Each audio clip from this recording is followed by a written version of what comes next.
you don't have male classes, just female classes. Hmm. And Yeah. why is that?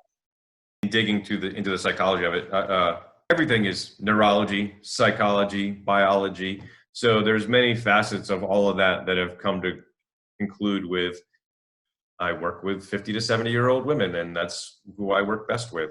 All your basic emotional stuff that most people learn by far, like 99.9% of people learn as babies and toddlers, I began learning at 27 years old, literally. Um, Interesting. yeah.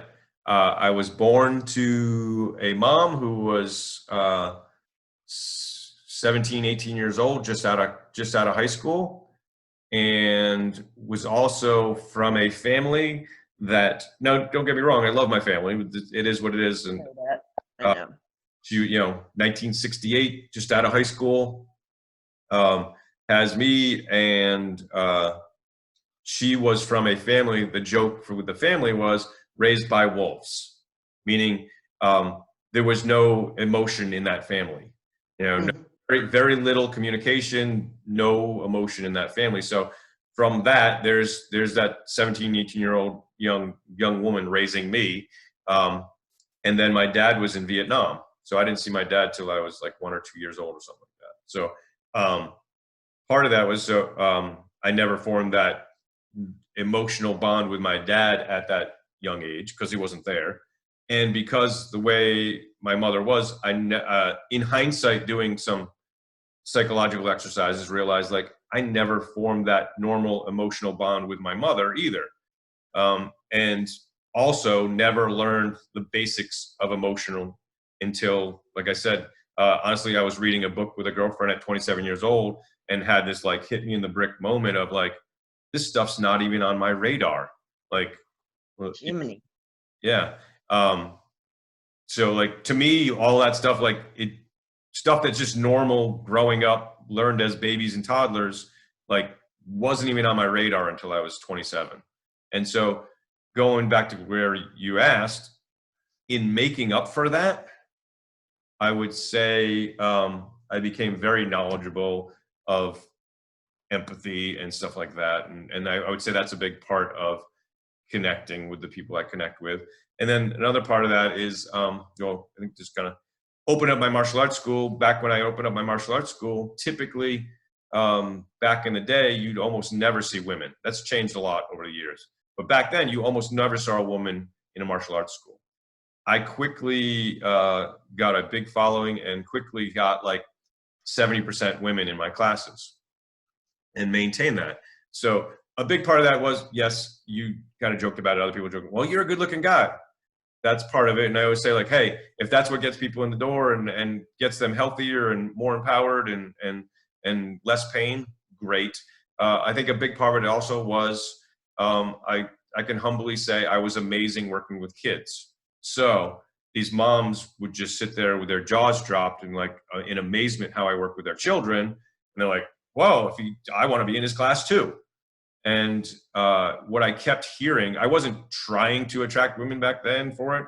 I was just, hey, let me run an amazing school for kids and adults that has the best martial arts, the best self-defense, and um, the best life skills program.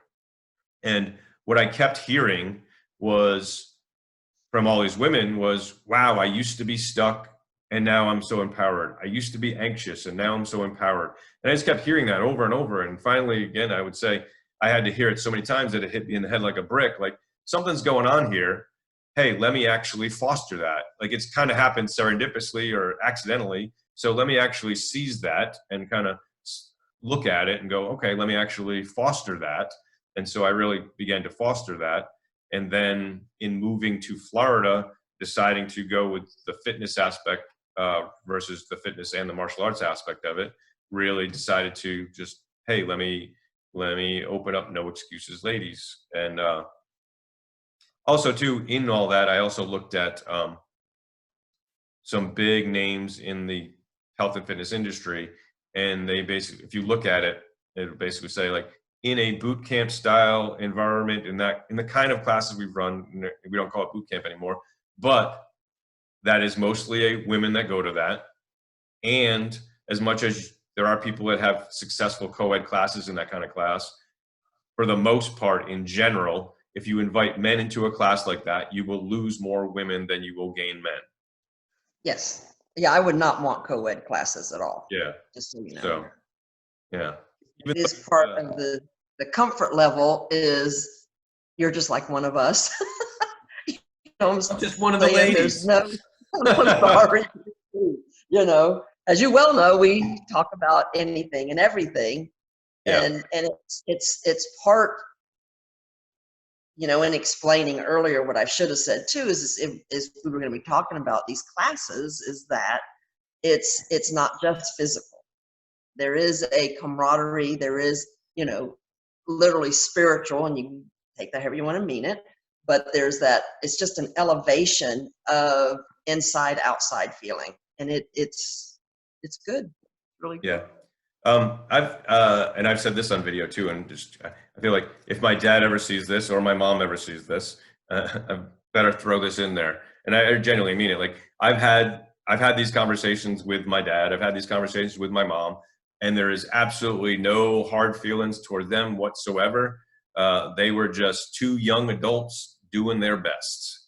And that's how we should all look at things. You know, I mean, we've joked before in class with some of the ladies is like, you know, with our husbands, like, you know, if you mention Paul's name one more time, you know, I just had to tell Mark, he's out there doing my barn chores for me because I said, no offense, hon, but I got to talk to Paul for a little bit. He's like, okay, you want me to take care of the horses for you?